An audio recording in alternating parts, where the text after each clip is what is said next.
Hello दोस्तों, हम पढ़ रहे हैं आरपीएससी मूल पाठ्य पुस्तकों को और इसी श्रृंखला में आज हम कक्षा 9 राजस्थान का स्वतंत्रता आंदोलन और शौर्य परंपरा पढ़ेंगे। इस पाठ्यपुस्तक जो कि आरपीएससी मूल पाठ्य पुस्तकों में से एक है, इस पाठ्यपुस्तक का हमने अध्यायवार अध्ययन किया है और इसी श्रृंखला में अब तक हमने इस पाठ्यपुस्तक के कुछ अध्यायों को लाइन टू लाइन कवर कर लिया है। आप भी अगर लेट जुड़े हैं हमसे, अगर पहली बार विजिट कर रहे हैं चैनल पर, तो चैनल को सब्सक्राइब कर लीजिए, क्योंकि अगर आप आरपीएससी मूल पाठ्य पुस्तकों के सारे राजस्थान जीके कवर करेंगे तो आपका कॉन्सेप्ट क्लियर हो जाएगा और राजस्थान जीके से संबंधित जो भी आपका कंटेंट रहेगा वो इन्हीं पाठ्य पुस्तकों से रहने वाला है। अब तक हमने इस पाठ्य पुस्तक के अध्याय नंबर 1 को पढ़ लिया है, वो भी लाइन टू लाइन। आप प्लेलिस्ट बनी है, वहाँ जाके देख सकते हैं। अध्याय नंबर 2 को भी हमने कवर किया है, राजस्थान के क्रांतिकारी। इसके बाद हमने अध्याय नंबर 3 राजस्थान के प्रमुख किसान आंदोलन, उनको भी अच्छी तरीके से बढ़िया व्याख्या के साथ लाइन टू लाइन अध्ययन कर लिया है। इसके बाद हमने पढ़ा अध्याय नंबर 4 को, राजस्थान में जनजातियों के आंदोलन। आज हम जो पढ़ने जा रहे हैं एक बहुत ही महत्वपूर्ण टॉपिक है, जो आपके पाठ्यक्रम में सेम टू सेम लगता है। आप अगर अपने पाठ्यक्रम को चेक करेंगे तो वहाँ आपको ये जो कंटेंट है ये क्लियर मिलेगा। राजस्थान में जन जागृति और प्रजामंडल, बहुत ही शानदार टॉपिक है। आज का कंटेंट ही बहुत ज़्यादा इम्पोर्टेंट रहने वाला है एग्ज़ाम के अकॉर्डिंग, तो हमारे साथ वीडियो में बने रहिए। और चैनल पर विजिट कर रहे हैं पहली बार तो आपसे रिक्वेस्ट है कि चैनल को सब्सक्राइब जरूर कर लीजिएगा, क्योंकि हम यहाँ कंटिन्यू आप तक के इस प्रकार के राजस्थान जीके से संबंधित जो मूल कंटेंट है वो पहुँचा रहे हैं। हमारा थीम है कि हम आरपीएससी कक्षा 6, 7, 8, 9, 10 का अध्ययन लाइन टू लाइन करें, और इसी श्रृंखला में हमने अब तक इस चैनल के माध्यम से कक्षा 6 का, 7 का, 8 का और अभी जो चल रही है कक्षा 9 का अध्ययन बेखूबी तरीके से कर लिया है। चलिए शुरुआत करते हैं आज के इस कंटेंट की। कंटेंट ही बहुत ही शानदार रहने वाला है आपके एग्जाम के अकॉर्डिंग। तो शुरुआत करते हैं अध्याय नंबर 5 की, राजस्थान में जन जागृति और प्रजामंडल। आप टॉपिक के कंटेंट को देख रहे होंगे। आपने देखा राजस्थान में जन जागृति और प्रजामंडल, अध्याय नंबर 5, जो कि हमारे स्कूली पाठ्यक्रम आरबीएससी की कक्षा 9 की जो मूल पाठ्य पुस्तक है वो है। हम पढ़ रहे हैं 1857 का प्रथम स्वतंत्रता संग्राम सफल नहीं हो पाया, परंतु जनता में नव चेतना व जागृति की भावना उत्पन्न हो गई थी। इसके लिए निम्नलिखित कारण उत्तरदायी थे। कौन कौन से? राजस्थान के सांस्कृतिक और ऐतिहासिक विवेक की आत्मानुभूति जब हिंदी, गुजराती, बांग्ला साहित्य से राजस्थानी चरित्रों के बारे में हुई, तब जनता अपने प्राचीन गौरव के प्रति सजग उठी। आर्य समाज की शाखाओं ने भी राजस्थान में स्वतंत्रता के प्रति विचारों को फैलाकर राष्ट्रीय चेतना प्रज्वलित की। जागृति, राजनीतिक जागृति की भावना को विकसित करने में स्वामी दयानंद सरस्वती और स्वामी विवेकानंद का महत्वपूर्ण योगदान रहा। साहित्य और पत्रकारिता में भी राष्ट्रीय भावना को जगाया। बंकिम चंद्र चटर्जी की वंदे मातरम गाना ने राजस्थान गूंज उठा। राजस्थान समाचार, देसी हितैषी, परोपकारिणी आदि समाचार पत्रों ने भी राष्ट्रीय भावना की जागृति में महत्वपूर्ण सहयोग दिया। उदयपुर से सज्जन कीर्ति सुधार और अजमेर से अंग्रेजी साप्ताहिक राजस्थान टाइम्स का सन 1885 में प्रकाशन शुरू हुआ। अखबारों के माध्यम से लोगों में राष्ट्रीय और राजनीतिक चेतना का उदय हुआ। छपनिया के भीषण अकाल के समय अंग्रेजों की ओर से जो उपेक्षाएं बढ़ती थी, उसके कारण अंग्रेजों के प्रति विद्रोह का वातावरण बना। अतः जनता के मन में स्वतंत्रता प्राप्ति के विचार बनने प्रारंभ हो गए।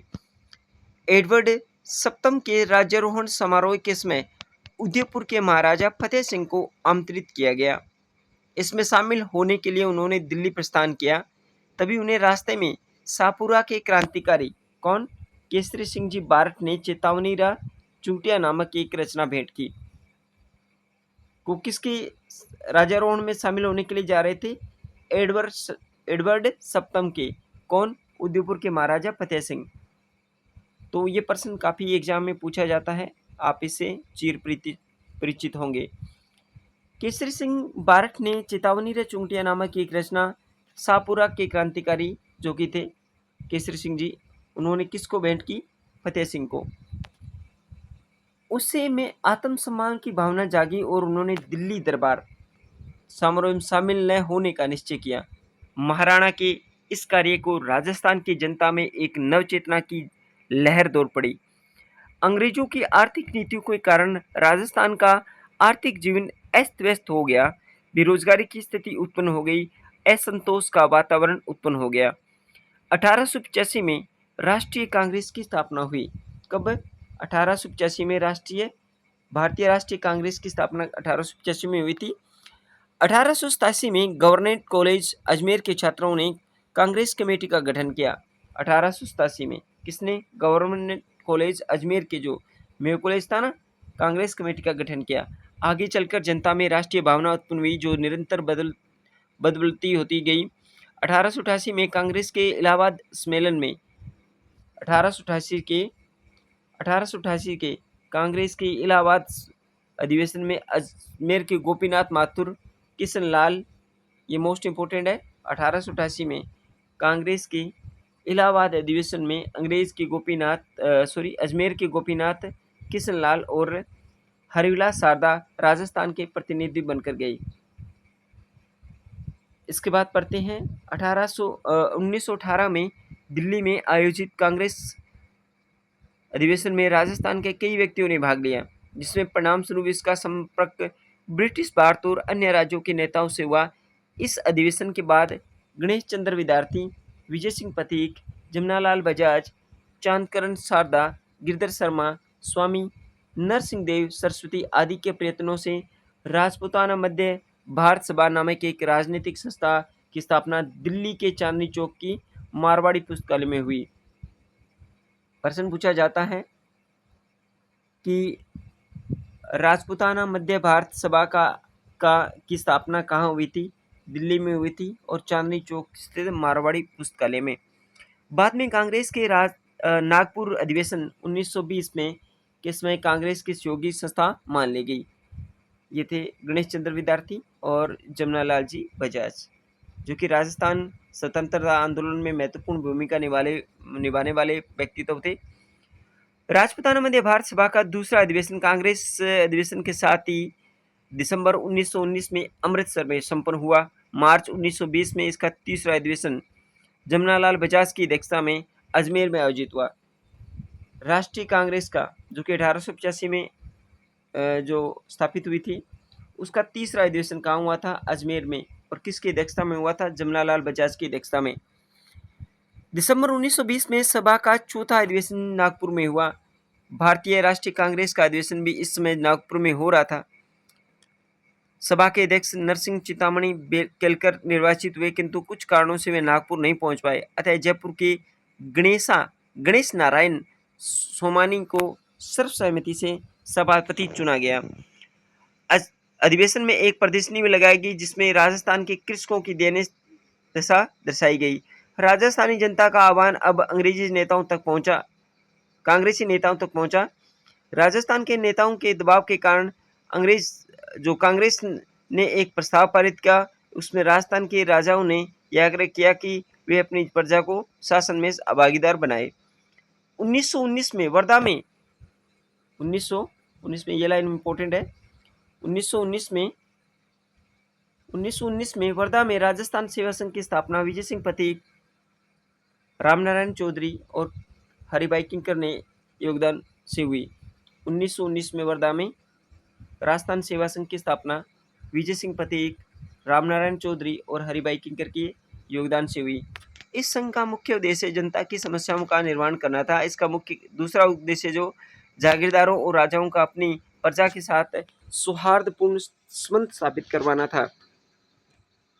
इस संघ के माध्यम से राजस्थान में राजनीतिक चेतना का प्रसार हुआ।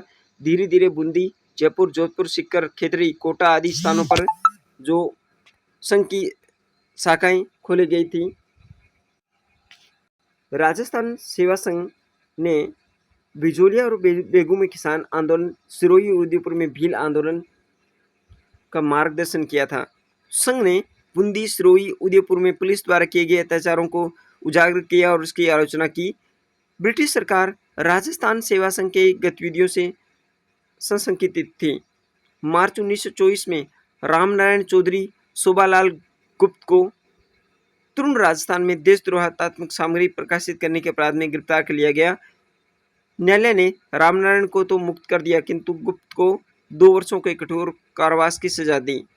1924 में मेवाड़ राज्य सरकार द्वारा पति को कैद किए जाने के बाद से सेवा संघ के पदाधिकारियों व सदस्यों में परस्पर मतभेद शुरू हो गए। सने सने मतभेदों की खाई चौड़ी हो गई। परिणाम स्वरूप 1928 से 29 तक राजस्थान सेवा संघ पूर्णतः प्रभावहीन हो गया। 1920 में भारतीय राष्ट्रीय कांग्रेस का नेतृत्व महात्मा गांधी के हाथों में आ गया था। उन्होंने 1921 में असहयोग आंदोलन शुरू किया। समस्त भारत पर इसका प्रभाव पड़ा। राजस्थान भी इससे अछूता नहीं रहा। यहाँ भी लोगों में देश प्रेम की भावना जागृत हुई और राज्यों में निरंकुश शासन के प्रति तीव्र रोष उत्पन्न हुआ। जोधपुर में एक सत्याग्रही भंवरलाल सराफ हाथ में तिरंगा झंडा लेकर शहर में घूमे। झंडे के एक ओर महात्मा गांधी और दूसरी ओर राजसव लिखा था। ये मोस्ट इंपोर्टेंट लाइन है, ध्यान से देखिएगा। उन्होंने बाजार में एक भाषण दिया जिसे जनता ने उत्साह से सुना।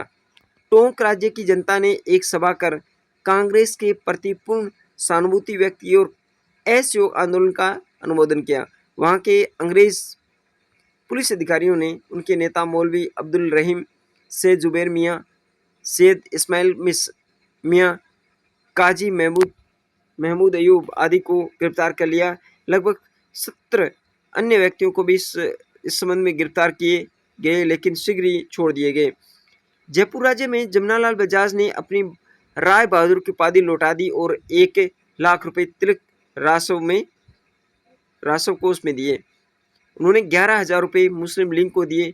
उन्हें अखिल भारतीय राष्ट्रीय कांग्रेस की कार्यकारिणी का सदस्य बनाया गया। इसके बाद वे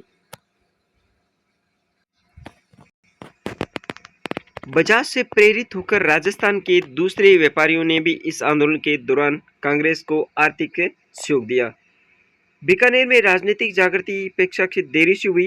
धीरे धीरे यहाँ के ब्रिटिश प्रांतों में चल रहे असहयोग आंदोलन का प्रभाव पड़ने लगा और जनता में रियासती शासक के प्रति असंतोष फैलना आरंभ हो गया। सन 1921 में बीकानेर में मुक्ता प्रसाद वकील आदि ने विदेशी कपड़ों की होली जलाई और खादी पहनने का व्रत लिया। किसने? मुक्ता प्रसाद वकील ने। बीकानेर में खादी भंडार भी खोला गया। अनेक स्थानों पर जनता में जागृति लाने के उद्देश्य से पुस्तकालय और वाचनालय खोले गए। चूरू, सुजानगढ़, रतनगढ़ आदि में सर्व हितकारण की सभा, विद्या प्रचार सेवा आदि नाम से समाज सेवा के उद्देश्य से संस्थाएं स्थापित की गई। इन संस्थाओं की ओर से राजनीतिक साहित्य के पर्चे आदि प्रसारित किए गए। 15 मार्च 1921 को अजमेर में अद्वितीय राजनीतिक सम्मेलन का आयोजन किया गया, जिसमें मोतीलाल नेहरू उपस्थित थे। मौलाना शौकत अली ने सम्मेलन की अध्यक्षता करते हुए विदेशी वस्त्रों के बहिष्कार का आह्वान किया। अजमेर में पंडित गौरीशंकर के नेतृत्व में विदेशी वस्त्रों को बहिष्कार किया गया। इस कार्यक्रम में अर्जुनलाल सेठी, चांदकरण सारदा आदि भी शामिल थे। प्रथम विश्व युद्ध के दौरान कांग्रेस के नेताओं ने तन मन धन से ब्रिटिश सरकार को सहायता प्रदान कर ब्रिटिश साम्राज्य के प्रति पूर्ण निष्ठा का परिचय दिया। ब्रिटिश सरकार ने भी उन्हें अपना अविश्वसनीय सहयोगी और युद्ध संचालन में भागीदार बनाया था। बीकानेर के महाराजा गंगा सिंह को साम्राज्यिक युद्ध मंत्रिमंडल और साम्राज्यिक युद्ध सम्मेलन का सदस्य मनोनीत किया गया। उन्हें जर्मनी से संधि वार्ता में भाग लेने के लिए भारत का प्रतिनिधित्व करने हेतु पेरिस भेजा गया। ये लाइन यहाँ से प्रश्न बना है, बहुत बार प्रश्न बना है। कैसे? आप देखिएगा, ये जो लाइन दे रखी है ना, बीकानेर के महाराजा गंगा सिंह को साम्राज्यिक युद्ध मंत्रिमंडल में सामरिक युद्ध सम्मेलन का सदस्य नियुक्त किया गया। उन्हें जर्मनी से संधि वार्ता में भाग लेने के लिए भारत का प्रतिनिधित्व करने के लिए पेरिस भेजा गया। जर्मनी से द्वितीय विश्व युद्ध दौरान, प्रथम विश्व युद्ध के दौरान। विश्व युद्ध की समाप्ति के बाद वायसराय की अध्यक्षता में नरेंद्र मंडल की स्थापना हुई। किसके? विश्व युद्ध की समाप्ति के बाद वायसराय की अध्यक्षता में नरेंद्र मंडल की स्थापना हुई, जहां देशी राजा अपने राज्यों और भारत सरकार से संबंधित समस्याओं पर विचार विमर्श कर सकते थे। इसके साथ ही ब्रिटिश सरकार द्वारा देशी राजाओं को संकेत दिया गया कि राष्ट्रव्यापी मध्य वर्गीय लोग, किसान, मजदूर आदि समाज की निम्न स्तर की उभरती शक्ति ब्रिटिश सरकार और देशी नरेशों के लिए समान रूप से अशांति और खतरा उत्पन्न करने का कारण बन सकती है। ब्रिटिश प्रशासकों ने मेवाड़ के बिजोलिया ठिकाने में किसान पंचायतों की स्थापना पर गौर दिया और उसकी आत्मनिर्भरता के तुलना रूपी सोवियतों से बिजोलिया किसान आंदोलन के सूत्रधार प्रतीक को बोलेश्विक विप्लव कहा। एक बार फिर समान हितों की बात कहकर देशी राज्यों को सहयोग प्राप्त करने का प्रयास किया गया। देशी राज्यों का अस्तित्व ब्रिटिश सत्ता के साथ जुड़ा हुआ था, इसलिए राजस्थान के राजाओं ने असहयोग आंदोलन को अपने अस्तित्व के लिए खतरा समझा। राजस्थान के शासक अपने राज्यों में असहयोग आंदोलन के दौरान होने वाली गतिविधियों के प्रति सतर्क हो गए। स्वयं को प्रगतिशील मानने वाले बीकानेर के महाराजा गंगा सिंह ने अपने राज्य के शिवमूर्ति सिंह, संपूर्णानंद और आनंद वर्मा को सरकारी नौकरी से इसलिए निलंबित कर दिया क्योंकि वे स्वदेशी वस्त्र पहनते थे और उन्हें तिलक स्वराज कोष में चंदा जमा करवाया था। इस बात से नाराज होकर गंगा सिंह जी ने इन्हें नौकरी से निष्कासित कर दिया। जोधपुर महाराजा के संरक्षक सर प्रताप सिंह इस आंदोलन के कारण इतना बुखला उठे कि उन्होंने राज्य में विदेशी माल को प्रोत्साहन देना आरंभ कर दिया, जबकि इससे पूर्व में महर्षि दयानंद के उपदेश मानकर हिंदी भाषा और स्वदेशी समाचार का प्रचार भी कर रहे थे। कौन? सर प्रताप सिंह। उदयपुर के महाराणा फतेह सिंह असहयोग आंदोलन के प्रति गुप्त रूप से सहानुभूति रखते थे। भारत सरकार ने उन्हें आदेश दिया कि वे या तो उनके कहे अनुसार मंत्रिमंडल का गठन करें या युवराज को शासन अधिकार सौंपकर स्वयं राजकाज से अलग हो जाए। महाराणा ने विवश होकर अपने युवराज भोपाल सिंह को 28 जुलाई 1921 को शासनाधिकार सौंप दिया। युवराज ने अंग्रेज सरकार के इच्छानुसार मंत्रिमंडल बनाया। राजस्व विभाग जैसा महत्वपूर्ण विभाग एक अंग्रेज अधिकारी मिस्टर टेस को सौंप दिया गया। ब्रिटिश सरकार अब यह प्रयत्न करने लगी कि जहां तक हो सके राजस्थान के राज्यों में अंग्रेज मंत्रियों की नियुक्ति हो जाए ताकि वे राज्यों में बढ़ती हुई राजनीतिक चेतना पर नियंत्रण कर सके। सिरोही, बूंदी, जोधपुर, अजमेर और जयपुर में अंग्रेज व्यक्तियों को मंत्री नियुक्त किया गया। जहां ऐसा संभव नहीं हुआ वहां राज्य के बाहर के व्यक्तियों को उच्च पदों पर नियुक्त करने की व्यवस्था की गई। स्थानीय प्रतिभा की पूर्ण रूप से अवहेलना की गई।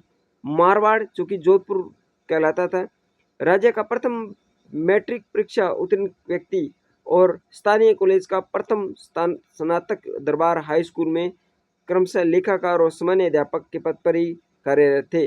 राजस्थान के अनेक राज्यों में राजाओं के प्रशासन का अधिकार छीनकर नवनियुक्त दीवानों और निरंकुश नौकरशाहों को दिया गया। उसका कार्य जनता की राजनीतिक गतिविधियों पर अंकुश लगाए रखना था। वे अपने कार्यों के लिए राजा और जनता के स्थान पर दिल्ली के राजनीतिक विभाग के प्रति उत्तरदायी थे। 20वीं शताब्दी के तृतीय दशक तक राज्यों में बहुत बड़ी संख्या में शिक्षित लोग मौजूद थे जिन्हें राज्य में कार्य करने का अवसर प्राप्त ही नहीं हो सका। परिणाम स्वरूप उसमें असंतोष फैल गया।